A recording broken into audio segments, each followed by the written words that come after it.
Tell me about your hardest patient. My hardest patient. Yeah. I will tell you one that comes to mind. He wasn't necessarily the hardest patient, but I spent probably the most time with him than anyone else.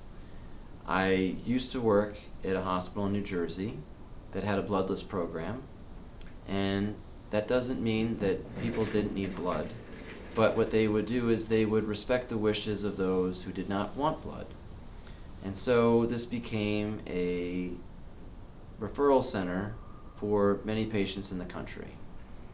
I received a phone call on a Friday morning from a doctor in North Carolina, and he told me that a nice young man had been run over by a tractor trailer, and he had numerous injuries, and he wanted to be part of this bloodless program. He did not want to have a blood transfusion. And I said, okay, but I'm in New Jersey, and there are a lot of states between here and there, and I'm sure he can get great care without having to drive. And he said, yes, that's true, but somehow he got my name, and he wanted me to take care of him. So I said, that's fine. And I asked a couple other questions about his medical condition. He was stable, and so they started driving. And once he showed, he had fractures pretty much all on the left side of his body, and I needed to get CAT scans, I needed to get x-rays, I needed to get MRIs to get a better understanding of all of his injuries.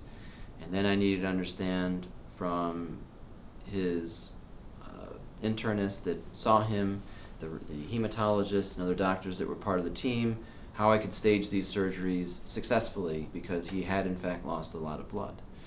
And so it took several weeks to go through all of these procedures. Unfortunately, I would have loved to have done them all at once and given several transfusions of blood, but that was a bit challenging. And so piece by piece, literally, we put Humpty Dumpty back together, and he did remarkably well.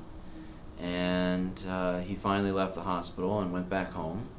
And then I received a surprise visitor about 9 months later. Someone left a gift at my front office desk, and they said that this gentleman, they just his first name, that he said hello. And then I'm thinking, wait a minute, but why would he be stopping by the office? And he didn't leave a number. I guess he was a bit shy and humble. And I thought, well, I'd love to see how he's doing, and I'd love to thank him for the gift, because it didn't come in a package, it was hand-delivered.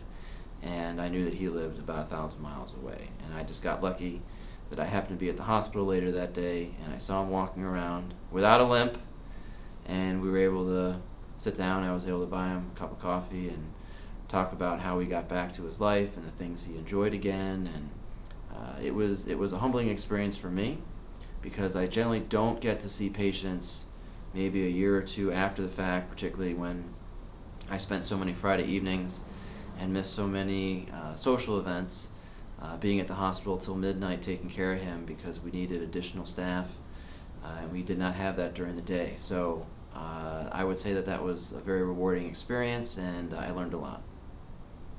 Okay, cool. We're going to take a short break. Okay.